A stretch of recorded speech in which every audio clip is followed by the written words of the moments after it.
शक्ती आणि भक्तीचे प्रतीक आहे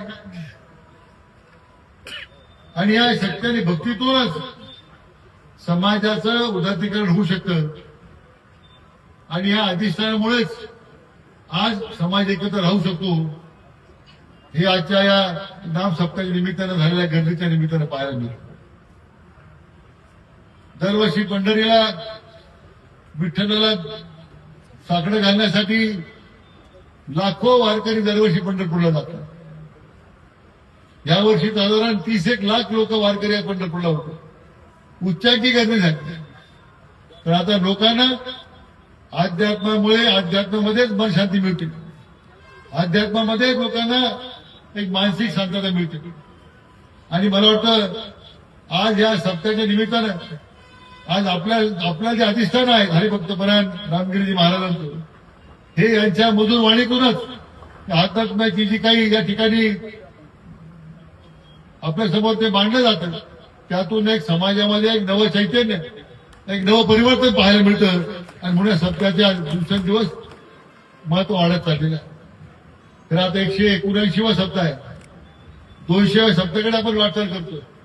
मला वाटतं भारत देशामध्ये द्विशतकाकडे वाटचाल करणारा हा एकमेव सप्ताह आहे हे मला आपल्याला सांगितलं पाहिजे. आणि हे केवळ गर्दी जमते म्हणून नाहीये.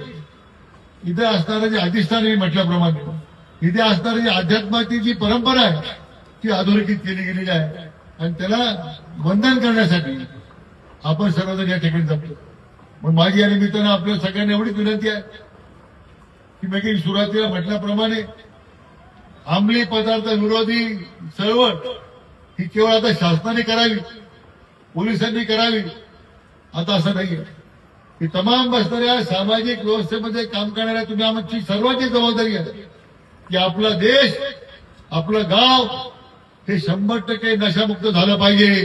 ही जबाबदारी आता प्रत्येकाने घेतली पाहिजे. मला हात वर करून सांगा प्रत्येक जण ही जबाबदारी आपण घेणार आहात का? हो का नाही? तर मोठी आवाज येत नाही महाराजांना. नशामुक्ती अंमली पदार्थ मुक्ती जबाबदारी आपण घेणार आहात का?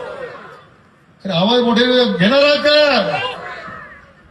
महाराज हे तुझं नाव आहे आपल्यासाठी. आणि दुसरं गोवंश हत्याचा कायदा आपण केल्याच्या नंतरही आज त्यामध्ये अजूनही मला वाटतं काही प्रकारे दिवसेंदिवस घडतात. गोमाता ही राष्ट्रमाता आहे हे लक्षात घेतलं पाहिजे आणि गोमातेचं रक्षण करणं म्हणजे राष्ट्राचं संरक्षण करण्यासारखं होईल. जसं नशामुक्ती भारताचं अंमली पदार्थ मुक्ती या भारताचं आपल्याला जसं काम करायचं आहे गोवंश हत्या करता सुद्धा